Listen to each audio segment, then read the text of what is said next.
महाकाय सूर्यकोटिसमप्रभ निर्विघ्नं कुरु मे देव सर्व।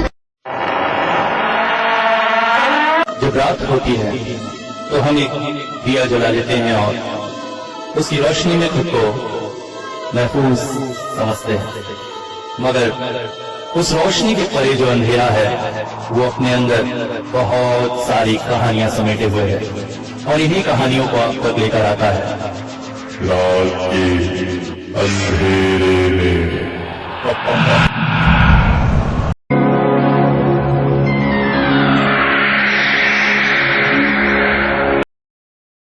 ट्रेन में बैठते ही मन जैसे खुश सा हो गया था। अभी अभिजीत का मैसेज मिला ही था कि मैं तुरंत ही लोकल ट्रेन पकड़कर निकल पड़ा।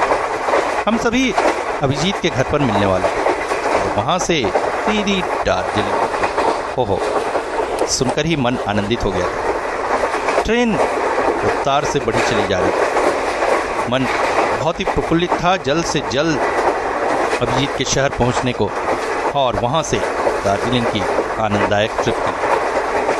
मेरे साथ थी मेरी पिंक ट्रॉली। ये मेरी जान कहलाती। हालांकि इसका कलर मेरे दोस्तों के लिए हमेशा ही एक हास्यास्पद विषय बना रहता है, क्योंकि एक लड़के के साथ पिंक कलर की ट्रॉली, मगर मुझे पता नहीं क्यों ये ट्रॉली बहुत पसंद। अंदर से काफ़ी जगह होने के कारण मेरे सारे सामान इसमें समा जाते हैं, इसलिए बार बार एक नई ट्रॉली खरीदना चाहकर भी इस ट्रॉली को मैं नहीं फेंक पा रहा हूँ। अब लोगों के हंसने से क्या फ़र्क पड़ता है, मुझे तो मेरे काम से मतलब है। मगर स्टेशन पर जैसे ही ट्रेन रुकी मेरा मूड एक पल को खराब हो गया। ट्रेन से आते समय दूर आकाश में बादलों के झुंड को देखा था, मगर ये पता नहीं था कि स्टेशन पर उतरते ही तेज गरज और चमक के साथ वही बादल बरस रहे। एक पल को तो मैं ठिठक सा गया। ट्रेन से उतरकर सभी लोग दौड़ते भागते ऑटो रिक्शा ई रिक्शा में घुस गए और एक पल में जैसे स्टेशन पूरी तरह से खाली हो गया। वैसे भी ये छोटा सा स्टेशन था, ज़्यादा भीड़ भाड़ होती नहीं थी। ऊपर से जैसी बारिश हो रही थी, भीड़ होना और भी संभव न था। ट्रेन भी सीटी मारती हुई स्टेशन छोड़कर चली गई। मैं स्टेशन के बाहर पहुंचकर रुका रहा, क्योंकि अभिजीत ने कहा था वो मुझे लेने आएगा, मगर जैसी बारिश हो रही थी ऐसे में उसका आना थोड़ा सा तो मुश्किल लग ही रहा था। मैं स्टेशन से कुछ कदम बाहर की ओर निकल आया। शाम ढल चुकी, अंधेरा फैल रहा था। आसमान में रह रहकर बादल गरज रहे थे, बारिश हो रही थी। स्टेशन में छत की वैसी व्यवस्था नहीं थी, इसलिए मैं हल्का हल्का भीग ही रहा था। ऐसे में सोचा यहाँ खड़े रहने से अच्छा है 2-4 कदम आगे निकल जाऊँ, हो सकता है कोई ऑटो रिक्शा ई रिक्शा वगैरह मिल जाए। बस यही सोचकर अपने उस पिंक कलर के भारी भरकम ट्रॉली बैग को ज़मीन पर धकेलता हुआ मैं आगे बढ़ता चला गया। आगे एक बड़ा सा पेड़ था, उसी के नीचे खड़ा हो गया। यहाँ अपेक्षाकृत बारिश की छींटें कम आ रहे थे। सोचा चलो अच्छा ही हुआ, स्टेशन की उस टूटी छत के नीचे खड़े रहकर भीगने से अच्छा है यहाँ रुकता हूँ, जीत आएगा ही। फिर मोबाइल निकालकर कॉल लगाने लगा, मगर 4 बार कॉल लगाने के बाद भी निराशा हाथ। लगभग सभी दोस्तों के फ़ोन नॉट रीचेबल आ रहे थे। कुछ ही पलों में मेरे फ़ोन का नेटवर्क भी गायब हो गया। अरे तो बड़ी मुसीबत में पड़ गया। कहाँ हैं ये लोग, मुझे लेने क्यों नहीं आए, क्या रिस्पॉन्सिबिलिटी है, यही सोचकर मैं वहाँ खड़ा था। तभी बिजली की एक तेज चमक के साथ देखा मुझसे कुछ दूरी पर एक सूखा सा पेड़ था, नीचे कोई खड़ा है।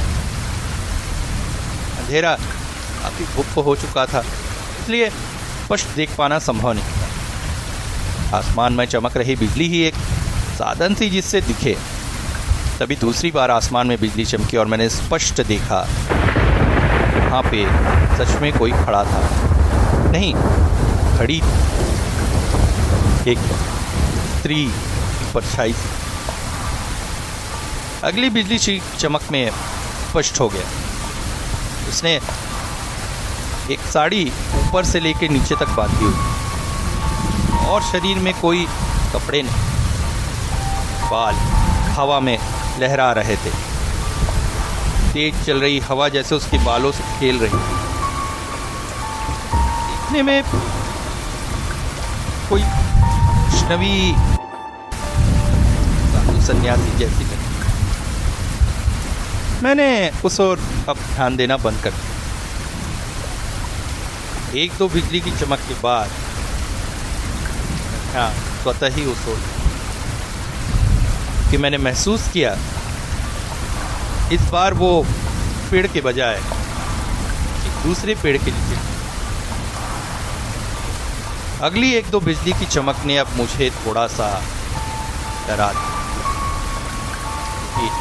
ऐसा लग रहा था जैसे वो एक एक करके पेड़ बदल रही और धीरे धीरे मेरे करीब आ।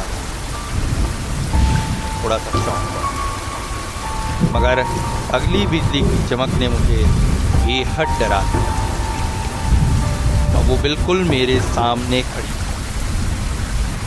उसके उड़ते हुए बाल से उड़ता पानी मेरे चेहरे पर आ रहा था। मैं एक पल को घबरा उठा और पीछे सरक गया। तभी उसकी आवाज आई, सुनते हैं, मेरी जरा मदद करेंगे? एक अजीब सी मधुरता थी उसकी आवाज। मैं चौंक पड़ा। कौन है आप? क्या चाहिए? देखिए, मेरी मदद करिए। यहाँ आसपास इस वक्त कोई भी नहीं है, इसलिए मैं आपके पास आई हूँ। मेरे साथी सन्यासी बहुत बीमार हैं। हम लोग आसपास भजन गाकर अपना जीवन यापन करते हैं। यहीं पास में मंदिर में हमारा निवास है। आज सवेरे से ही उनकी तबीयत बहुत ख़राब थी, ऊपर से ये तेज बारिश। इस वक्त तो बेहोश हो गए हैं। आप अगर थोड़ी सी मदद करें तो उन्हें उठाकर किसी तरह से किसी डॉक्टर को दिखाया जाए। उनकी हालत अच्छी नहीं लग रही है। अगर रात बेरात उन्हें कुछ हो गया तो मैं असहाय नारी क्या करूंगी? ये बातें सुनकर मुझे थोड़ा सा अजीब लगा, मगर दया भी आ गई। पर इस हाल में मैं भी क्या कर सकता था? ऊपर से ये मेरे दोस्त कहाँ हैं, अभी तक मुझे लेने नहीं आए। फिर कोई असहाय स्त्री अगर आपसे मदद मांगे और आप उसे मदद ना करें तो फिर आपकी मर्दानगी किस काम की? यही सोचकर मैंने उससे कहा, कहाँ है वो? यहीं पास में ही, आप आइए ना मेरे साथ। हाँ चलिए। न चाहते हुए भी मैंने उसे चलिए कह दिया। वो धीरे धीरे मेरे आगे चलने लगी। मुख्य रास्ता छोड़कर पास ही से एक पगडंडी से होते हुए मैं उसके पीछे पीछे बढ़ा जा रहा था। अब बारिश अपेक्षाकृत धीमी हो गई थी, मगर हवा काफ़ी तेज और उस हवा में पानी की हल्की हल्की फुहारें चारों ओर बिखर रही थी। वो इस अंधेरे में भी बिल्कुल स्पष्ट चली जा रही थी। बीच में चमकती बिजली मुझे रास्ता दिखा रही और मैं उसका अनुसरण करते हुए आगे चला जा रहा। दोनों के कच्ची ज़मीन पर जमे हुए पानी पर पड़ते हुए पैरों की आवाज़ें, झिंगुर और मेंढकों की आवाज़ों के अलावा आसपास कोई आवाज़। इसलिए बहुत अल्पभाषी, बहुत कम ही बात करती थी, इसलिए पूरे रास्ते चुपचाप चली जा रही। मुझे ऐसा लगा जैसे मैं काफ़ी देर तक चलते रहा हूँ, मगर अब तक वो जगह नहीं आई जहाँ पर हमें जाना है। मैंने उससे कहा, और कितनी दूर जाना है? वो बोल पड़ी, ये बस पास ही में मंदिर है, हम पहुँच ही गए। उसके बाद भी काफ़ी रास्ता चलते रहे। तभी दूर जुगनू की सी रोशनी दिखाई दी। शायद यही मंदिर की रोशनी थी। जैसे जैसे पास पहुंचने लगे ऐसा लगा एक काला सा पहाड़ मेरे सामने आता जा रहा है। शायद यही मंदिर था, मगर मंदिर बेहद सुनसान और वीरान सा था। एक पल को मेरा मन बैसा गया, कहीं किसी गलत फैसले तो नहीं ले लिया मैंने इसकी मदद करने के नाम पे। पता चला डाकू या लुटेरों का डेरा है और मुझे बुलाकर यहां तक ले आया गया है और फिर अंदर जाते ही मेरा सारा सामान लूट कर मुझे मार डालेंगे। अरे मैं इस स्त्री की मदद करने की सोचकर मन थोड़ा सा भयभीत हो रहा था। मोबाइल में नेटवर्क भी तो नहीं है, अपने दोस्तों को अगर बता सकता एक बार। काफी बड़ा और ऊंचा मंदिर की सीढ़ियों पर पहुंचकर उसने कहा, आइए सीढ़ियों से ऊपर जाना है। वो इस अंधेरे में भी जिस आसानी से चलती चली जा रही थी वो मेरे लिए बड़ा आश्चर्य की बात थी।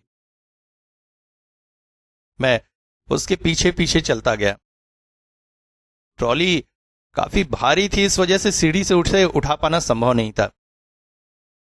आसपास कोई लोग भी नहीं दिख रहे थे। मुझे लगा चोरी होने की कोई संभावना तो है नहीं, इसलिए सीढ़ी के एक तरफ कोने में ट्रॉली को रख दिया और उसके पीछे पीछे सीढ़ियों से चढ़ने लगा।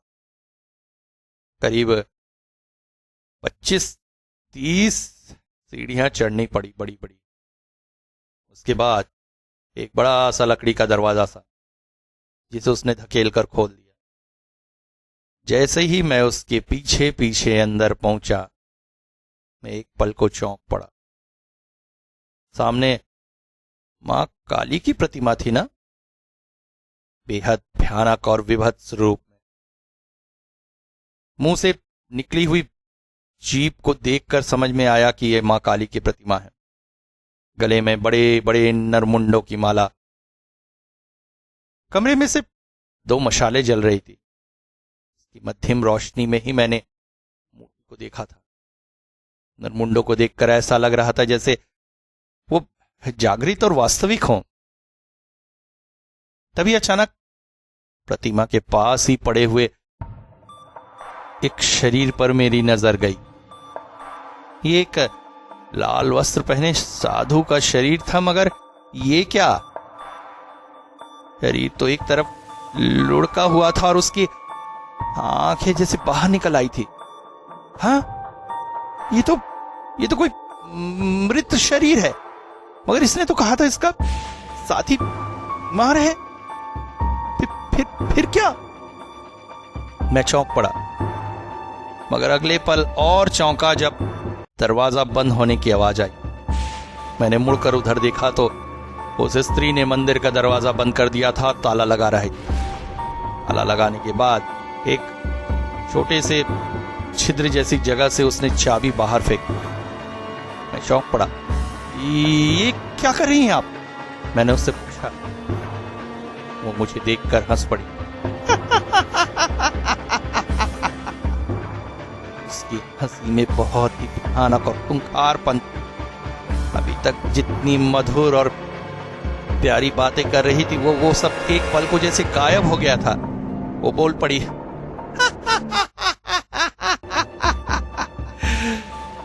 तुझे मुक्ति देने के लिए लाई हूं यहाँ। मुक्ति आज तेरे शरीर का सदुपयोग होगा। मानव जन्म पाकर तूने क्या किया? कुछ भी नहीं, मगर आज मैं तेरे मानव शरीर को एक नया आकार, एक नई रूप दूंगी। क्या मतलब? कौन हो तुम? मैं हूं कापालिका और ये है मेरे गुरुदेव कापालिक। हम पिशाच साधक समुदाय से हैं। गुरुदेव की बीमारी से मृत्यु हो गई थी। मुझे एक ऐसा शरीर चाहिए था जिसकी आत्मा को मैं उससे अलग कर गुरुदेव के शरीर में डालकर उन्हें फिर से जीवित कर सकूं। और मुझे मिल गया तू। क्या कर रही हो? मैं घबरा उठा। अगले ही पल मैंने देखा उसने एक बड़े से इंसानी खोपड़ी उठा ली और मेरी तरफ आकर मेरे सिर पर एक जोरदार वार किया। आ, आ, आ, मैं दर्द से बिलबिला उठा और मैंने एक जोरदार लात उसे जमा दी। वो दूर छिटक कर गिर गई। मेरे सिर से खून बहने लगा था। मैं अपना सिर पकड़कर जमीन पर बैठ गया था। अचानक ही उसकी खूंखार चित्कार मेरे कानों पे पड़ी। तूने एक प्रेत सिद्धा कापालिका को लात मारी, अब तो नहीं बचेगा। आज की रात मां काली को तेरी नरबली होगी। कहते हुए अचानक मूर्ति के पीछे तरफ न जाने वो कहां गायब हो गई। मैं उसके पीछे दौड़ पड़ा, मगर अंधेरे पे भी मुझे समझ में नहीं आ रहा था। टटोल कर देखने की कोशिश की, आखिर वो गए कहां। किसी तरह से मंदिर से मैं निकल सकूं, मगर मुझे समझ में नहीं आया। सिर का दर्द असहनीय होता जा रहा था। मैं वही जमीन पर बैठ गया, जेब से रुमाल निकालकर अपने सिर पर बांध दिया। शायद सिर फट गया था, इसीलिए खून बह रहा था। आसपास देखा तो बहुत सारे तांत्रिक मत पूजन सामग्रियां बिखरी हुई थी और पास ही पड़ी थी उस साधु की लाश। अब मुझे धीरे धीरे समझ में आ रहा था कि मैं एक बहुत बड़े फांदे में फंस गया हूं। ये लोग शायद तंत्र मत के साधक हैं और वो स्त्री है भैरवी। साधु उसे भैरवी बनाकर अपनी साधना का संपन्न कराता है। मगर मैं यहां से कैसे निकलूं, कैसे अपने दोस्तों तक खबर पहुंचाऊं? तभी मैंने देखा कैसे वही भयानक स्वरूपा स्त्री प्रकट हो रही। बस थोड़ी देर और फिर मुक्ति। उसके हाथों में एक मुड़ा हुआ उल्लू था और एक बड़ी सी हड़िया थी। उसे लेकर वो मां काली की मूर्ति के सामने बैठ गई। उसके बाद उसने उसी खोपड़ी में डाला ढेर सारा शराब और उसे पी गई। उसके बाद जाकर बैठ गई उस साधु की लाश के ऊपर पद्मासन में और फिर अजीबोगरीब मंत्र पढ़ना शुरू कर दिया। मंत्र पढ़ते हुए जमीन से राख उठाकर वो मुझ पर छिड़क रही थी। मगर आश्चर्यजनक तौर पर मैंने महसूस किया जैसे जैसे उसका मंत्र आगे बढ़ता जा रहा था, मेरा शरीर भी अचल होता जा रहा था। मेरे शरीर पर मेरा नियंत्रण खत्म होता जा रहा था। मैंने चिल्लाकर किसी तरह से आवाज बाहर तक पहुंचाने की कोशिश की, जैसे मेरी आवाज मेरे गले तक ही सिमट कर रह गई। मैं आवाज तक नहीं निकाल पा रहा था। असहाय और डरा हुआ मैं समझ नहीं पा रहा था कि क्या होने वाला है। तभी अचानक उस स्त्री ने उस हड़िया में हाथ डाली और निकाला एक बड़ी सी छिपकली, जिसे हम कोह कहते हैं। दूसरे शब्दों में से कोमेडो ड्रैगन भी कहा जाता है। उसी का छोटा रूप उसने पकड़ रखा था। बेहद विभत्स तौर पर वो जीव लपलपा रहा था। जमीन पर उसे रखकर उसने उठा लिया एक तेज धार वाला खड़क और एक ही वार में उसकी गर्दन को उसके शरीर से अलग कर दिया। उस छिपकली का शरीर छटपटाता हुआ इधर उधर भागने लगा। गर्दन विहीन उस शरीर से ढेर सारा खून निकल रहा था, जो पूरे जमीन पर फैलता हुआ आसपास की जगह को खूना खून कर रहा था। आसपास पड़ी पूजन सामग्रियों को उगलेटता पलेटता वो शरीर छटपटा रहा था और वो योगिनी हंसे जा रही थी। ये साधना शुरू हो चुकी है गुरुदेव, कुछ ही देर में तुम्हें पुनर्जन्म मिलेगा। मैं सहाय सा पड़ा हुआ अगले पल का इंतजार कर रहा था। अचानक वो अपने गुरु के शरीर से उठी और हाथों में खड़क लेकर मेरी ओर बढ़ने लगी। नहीं, ये क्या होने वाला है? अचानक उसने मेरे सिर के बालों को पकड़ा और मुझे जमीन पर घसीटती हुई आगे की तरफ ले जाने लगी। मैं छटपटाता सा हुआ अपने आप को छुड़ाने के असफल प्रयास करने लगा, मगर उसकी पकड़ से छूटना संभव नहीं था। जमीन पर मुझे घसीटते हुए वो एक बड़े से लकड़ी के टुकड़े के पास पहुंची, जहां पर उसने मेरी गर्दन उस लकड़ी के ऊपर तभी मैंने देखा उसके हाथ पे पकड़े खड़क और मेरी गर्दन के बीच बहुत कम दूरी बची है। साक्षात मृत्यु मेरे सामने खड़ी थी। मुझे कुछ भी समझ में नहीं आ रहा था मेरे साथ क्या होने वाला है। हे ईश्वर, क्या ये मेरे जीवन का अंतिम पल है? क्या सचमुच साक्षात मृत्यु मेरे सामने खड़ी है? मैंने आंखें बंद कर ली और इंतजार करने लगा उसके वार का। एक पल को जैसे मैं बेहोशी की गार में समाने ही वाला था कि तभी कानों में पड़ी बहुत तेज ठोकने की आवाज, जैसे कोई बाहर से दरवाजा तोड़ देना चाहता हो। मगर तब तक मैं अपने आप को संभालने की स्थिति में नहीं था। मैं बेहोश हो गया। आंखें खुली तो मैं हड़बड़ाकर उठ बैठा। नहीं नहीं नहीं, मुझे मत मारो। मगर कहां थी वो भैरवी? कहां था वो मंदिर? मैं तो बिस्तर पर लेटा हुआ था। हाथों में सलाइन ड्रिप चढ़ रही थी। हॉस्पिटल? मेरे चारों ओर अभिजीत और मेरे बाकी दोस्त खड़े थे। अरे लेटे रहे, डरने की कोई बात नहीं है। तू बच गया भाई, तू बच गया। मैं चौंक पड़ा। तुम लोग? देख, सॉरी यार, स्टेशन पहुंचने में जरा लेट हो गया। देखा तो आंधी तूफान की वजह से मोबाइल का नेटवर्क भी नहीं मिल रहा था, इसलिए तुझसे बात भी नहीं हो पा रही थी। मगर तू उस मंदिर में कैसे पहुंच गया? मैंने हीरे से सारी बात उन लोगों को बता दी। उन्होंने कहा, ठीक है, हमें जैसे ही पता चला हम सभी और लोगों को लेकर मंदिर पे पहुंचे। हम लोगों को पता नहीं था ये लोग बड़े तांत्रिक पूजा करने वाले और नरबली देने वाले साधु साधिका हैं। गांव में घूम रहे थे, भिक्षा वगैरह मांग रहे थे। लगा कोई न्यासी वगैरह आए हैं, मंदिर में रुके हुए होंगे। मगर ये तो कुछ और ही चला रहे थे। साधु की लाश को पुलिस ने ले लिया है, मगर वो भैरवी पता नहीं मूर्ति के पीछे से किस सुरंग से भाग गई। अब तुझे वहां से हम ले आए और तेरे नामो निशान वहां से मिटा दिया।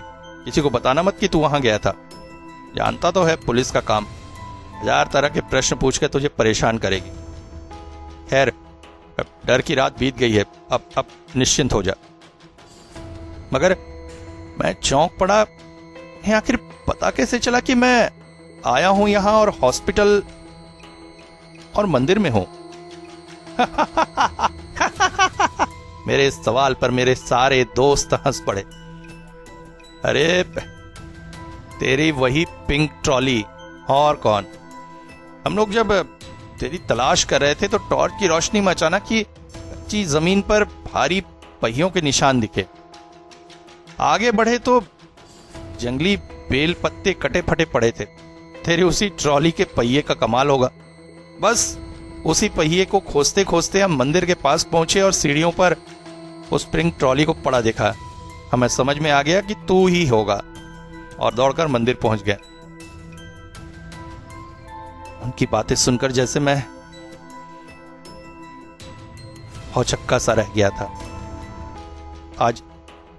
आज उस पिंक ट्रॉली की वजह से मेरी जान बच गई, वरना शायद किसी को पता भी नहीं चलता कि मैं मंदिर में हूं और वो गर्दन काट देती। मैंने मन ही मन अपनी उस पिंक ट्रॉली को प्रणाम किया।